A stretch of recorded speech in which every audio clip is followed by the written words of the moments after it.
এখন ভোটের প্রচার চলছে। ভোটের প্রচারের ফলে সবাই এখন ভোটের খবর, ভোটের নিউজ, ভোটের সব কিছু পরিষ্কার করে তুলছে। আজকে এখানে ওই হলো, আজকে ওখানে সেই হলো, আজকে সেখানে এই হলো, এইভাবে সব প্রচার চলছে। কিন্তু যারা কাজ করে, যারা সাধারণ পাবলিক, তারা জানে যে কী চলছে আর কী হচ্ছে। আজকে আমাদের রাজ্যে না আছে কাজ, না আছে কলকারখানা, না আছে কোনো উন্নতি, খালি ভোটের প্রচার চলছে।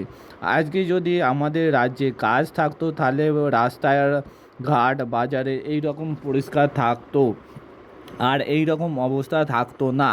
এখন কি বলবো, আর রাস্তায় যে নর্দমা আছে, যে বাম্পার আছে, রাস্তায় যে ম্যানহোলগুলো আছে, রাস্তায় প্রত্যেকটা জায়গায় গর্ত হয়ে যাচ্ছে। রাস্তায় খুঁড়ে খুঁড়ে পাইপ বসানো হচ্ছে, পুরনো পাইপগুলো কোনো ব্যবস্থা করা হচ্ছে না। সেখানে সাপ, ব্যাঙ, টিকটিকি, ইঁদুর সবাই বাসা তৈরি করছে। আর যেহেতু সেখানে বাসা তৈরি করছে, সেই কারণে ইঁদুর আর পিঁপড়ে আর টিকটিকি, ব্যাঙ তারা গর্ত করে তারা নিজেদের বাসা বানাচ্ছে।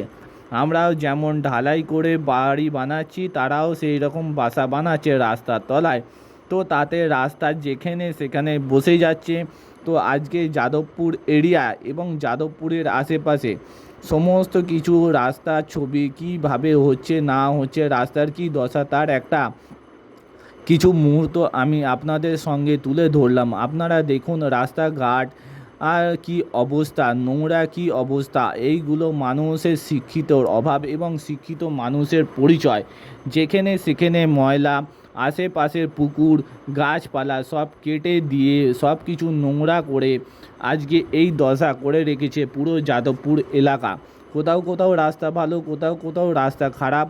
বড় বড় বিল্ডিং, 4 তলা, 5 তলা, 42 তলা বিল্ডিং হচ্ছে, কিন্তু গাছ নেই। সাউথ সিটির সামনেও অবস্থা খুব খারাপ।